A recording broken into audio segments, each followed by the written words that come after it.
আসসালামু আলাইকুম। এটা আসলে আপনার স্ট্রবেরি গাছ। আমার বিভিন্ন পোস্টে আপনারা দেখেছেন গত বছর যে কি পরিমাণ স্ট্রবেরি পাইছি।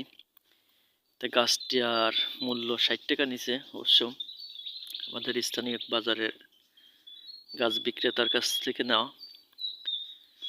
যদি আমার আশেপাশে কেউ যদি গাছ নিতে চান তা ওনার নাম্বার দিয়ে দিব, ওনার সাথে যোগাযোগ করতে পারেন যদি খুব আগ্রহ হয় গাছ নেওয়ার জন্য। তো এই গাছের একটা গুণ আছে, আপনার একটা গাছ রোপণ করলে মাশাআল্লাহ কিছুদিন পরে এই পাশ থেকে টুকা বের হয়ে নতুন নতুন চারা তৈরি হয়ে যায়, চারা আসে আর কি। তা আপনারা ওইগুলো ছোট ছোট কাপে নতুন নতুন চারা তৈরি করতে পারবেন।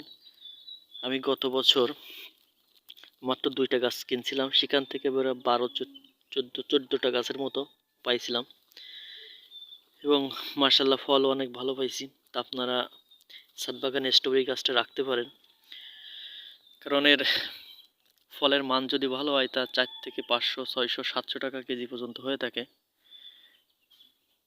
এটি একটি বিদেশি ফল, তাই আপনারা ছাদ বাগানে রাখার চেষ্টা করবেন, 2-5টা গাছ রেখে দিবেন। তাই অনেক সময় অনেক ভাই বোনেরা বলেন যে এর মাটি কিভাবে প্রস্তুত করে থাকেন আপনি।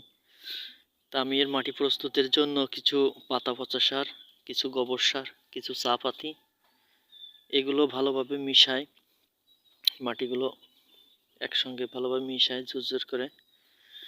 তারপরে আপনার গত বছরে ফুলের টবে রোপণ করছিলাম, এবছর ওই টবে রোপণ করার ইচ্ছা আছে।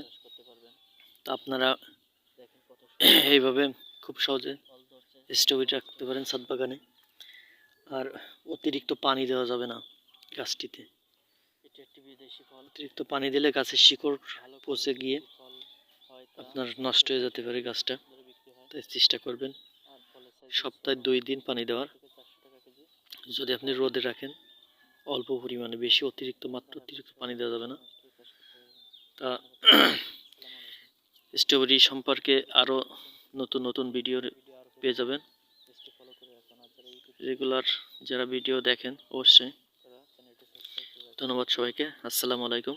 আজ এই পর্যন্ত, দেখা হচ্ছে নতুন কোনো ভিডিও নিয়ে আপনাদের মাঝে। আর তরমুজ চাষের ভিডিও আমার প্রোফাইলে দেওয়া আছে, যারা ফেসবুক থেকে দেখছেন আর যারা ইউটিউব থেকে দেখছেন ইউটিউবে পেয়ে যাবেন। এরকম বিভিন্ন ধরনের শাকসবজি এবং ফলমূলের ভিডিও দেওয়া হয়ে থাকে, আপনারা সেগুলো ভালো লাগলে দেখবেন অবশ্যই, আর বন্ধুদের মাঝে শেয়ার করতে পারেন। ধন্যবাদ সবাইকে। আসসালামু আলাইকুম।